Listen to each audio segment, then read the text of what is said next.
Petrol diesel ధరలు పెంచడం అంటే పేదలపై ఆర్థిక భారం మోపినట్లేనని Congress party Rajahmundry parliament coordinator doctor TK Visweswar Reddy ఆగ్రహం వ్యక్తం చేశారు.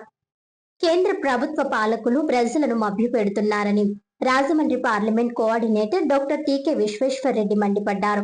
మీడియా ప్రతినిధుల సమావేశంలో మాట్లాడారు. బడాబాబుల సంక్షేమానికి పాలకులు కొత్త నిబంధనలు తీసుకువస్తున్నారని ధ్వజమెత్తారు. టీకే విశ్వేశ్వర్ రెడ్డి తనదైన శైలిలో విరుచుకుపడ్డారు.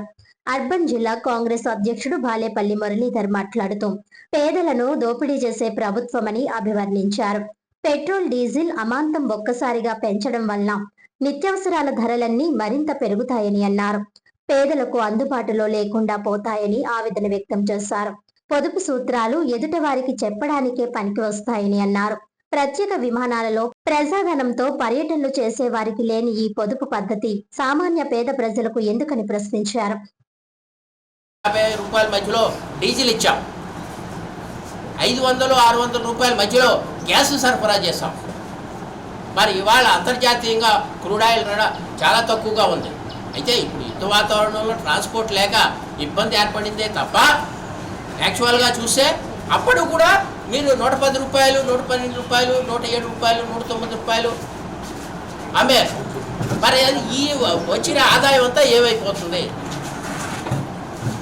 ప్రజాస్వామ్యంలో ప్రజల యొక్క సంక్షేమమే ధ్యేయంగా ప్రజాప్రభుత్వాలు ముందుకు వెళ్ళాలి. వారిని ఇబ్బంది పెట్టి వారి మీద పన్నులు బాధేసి విపరీతంగా వారిని ఇబ్బంది పెట్టి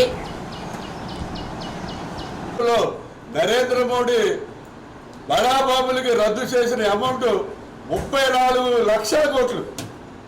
బడాబాబులందరికీ కూడా బ్యాంకుల ద్వారా 34 లక్షల కోట్ల రూపాయలు ఇవాళ నరేంద్ర మోడీ గారు భారతదేశ డబ్బుని రద్దు చేయడం జరిగింది.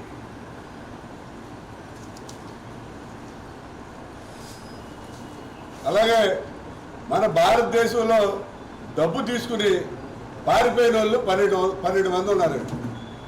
ఆడు విజయమాలవ్య బీర్భట్లు, అలాగే ఈడెవడ మన నీరజ్ మోడీ, ఆ మోడీ, ఈ మోడీ, అందులో మోడీలు ఎక్కువ మంది ఉన్నారు. మొత్తం 12 మంది పారిపోతే 3-4 మోడీలో ఉన్నారు. అందులో వాళ్ళందరూ కూడా 12 మందిలో 10 మంది గుజరాతీలు.